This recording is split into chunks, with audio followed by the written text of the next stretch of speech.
Mga kwentong pambata. Ang tamad na maharlika.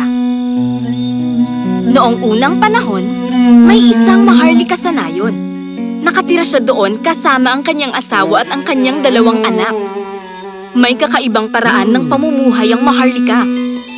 Tuwing umaga, gigising siya para maligo malapit sa balon. Babalik sa kanilang tahanan, kakain at muling matutulog. Lahat ng bagay ay nasa kanya na. Mayroon siyang malaking bukid. Sa bukid na ito, lumago ang iba't ibang uri ng mga prutas at gulay. Ngunit meron siyang masamang ugali. Siya ay ubod sa katamaran. Laging nag-aalala ang kanyang pamilya. Dahil kailanman ay hindi siya nagtrabaho. At lagi lamang natutulog buong araw. Abay, matutulog ka na lang ba dyan, ha? Dalihan mo't bumangon ka na! Hindi ba't kailangan mong pumunta sa bukid ngayon? Masasayang ang ating pananim! Pero ang lahat ng pagsisikap na gisingin siya ay hindi umepekto. Binuksan ng maharlika ang kanyang isang mata, ngumiti at bumalik muli sa pagtulog. Ay, wala ring silbi kung susubukan ko pa siyang gisingin. Pupunta na lang ako sa bukid mag-isa at titignan ko kung maayos ang lahat. Hindi po!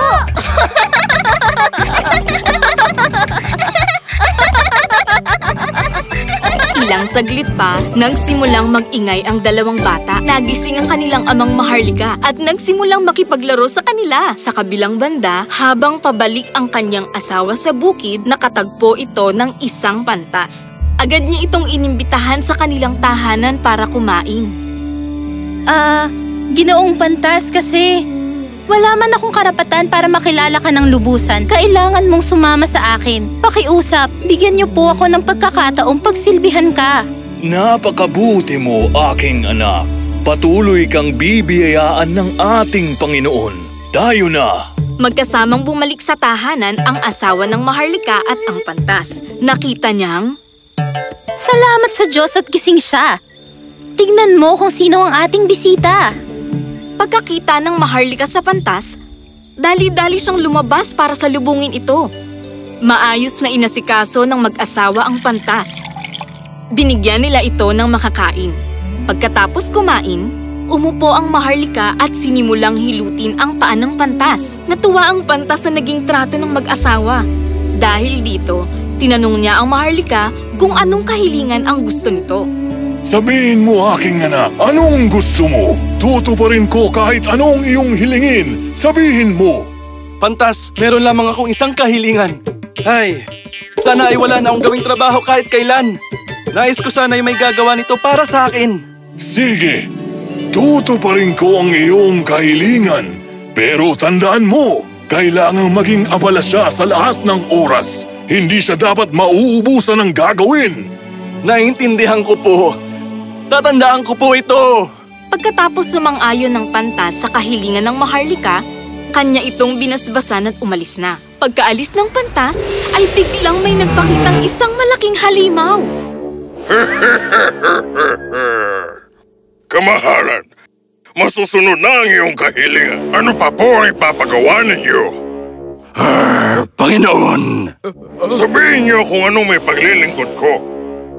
Sige, gawin mo ito. Pumunta ka sa bukid at diligan mo ang aking mga pananim. Naglahong parang bula ang halimaw. Napalagay ng tuluyan ng maharlika. Hindi na niya kailangan pang magtrabaho ng kahit ano. Pagkalipas ng ilang saglit, bigla na namang nagpakita ang halimaw. Tapos na po ang pinapagawa mo sa akin, kamahalan. Ano pa po ang kailangan kong gawin? Ano pa po ang may paglilingkod ko? Ano? Nadiligan mo ang buong kabukiran ng ganong kabilis? Aba naman! Ano pa bang ibang trabaho pwede ko ipagawa sa'yo? Kailangan mo po akong bigyan ng gagawin, kamahalan. Kung wala ay kakainin kita! Nagsimulang matakot ang maharlika. Dali-dali niyang binigyan ng trabaho ang halimaw. Ikaw! Bilisan mo at mag-araro ka ng buong kabukiran. Masusunod, kamahalan. Ako na po ang bahala. Babalik rin po ako kagad. Pagkaalis ng halimaw, kumalma na ang pakiramdam ng maharlika at siya'y napaisip. Mahabang oras ang kailangan para araruhin ang buong kabukiran. Kung ganon, kakain na nga muna ako.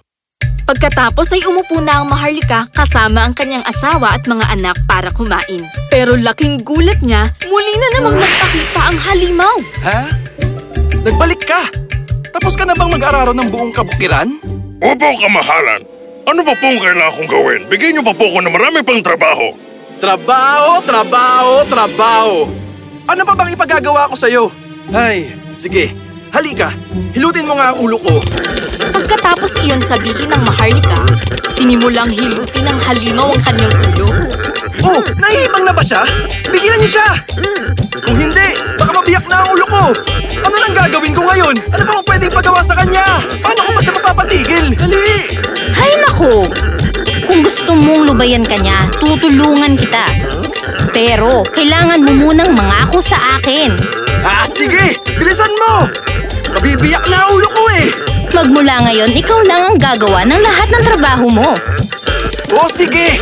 Payag ako! Pero sa ngayon, tulungan mo muna akong tigilan at paalisin siya! Makinig ka, gawin mo ang sasabihin ko. Tigilan mo na ang paghilot sa kanyang ulo. Meron kaming alagang aso, si Moti. Balik ko ang kanyang buntot. Ituwid mo sana ito. Masusunod po ang iyong kahilingan. Gagawin ko na po kaagad. Naaliw ang ginang sa kalagayan ng kanyang asawang Maharlika. Nagsimula siyang tumawa ng malakas. Lagi kitang binabalaan. Alam kong balang araw ay pagbabayaran mo ang iyong katamaran. Tingnan mo kung anong nangyari. Oo na, dapat na mangyari sa akin to. Pero itutuwid niya ang buntot ni Moti at muli namang babalik. Ano nang gagawin ko? Ano bang sinasabi mo? Meron bang may kayang ituwid ang buntot ng isang aso? Maniwala ka. Susubukan niyang gawin yun, pero hindi yun mangyayari kahit anong gawin niya. O, di ba nga? Salamat at niligtas mo ako ngayon. Simula ngayon, ako na ang gagawa ng lahat ng aking trabaho. Hindi na ako aasa pa sa iba.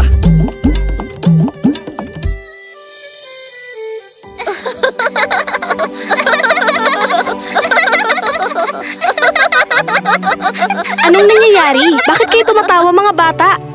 Wala po. Natatawa lang po kami sa tamad na Maharlika. Oo, ngayon alam nyo na kung ano mangyayari sa inyo kapag hindi kayo nagsikap.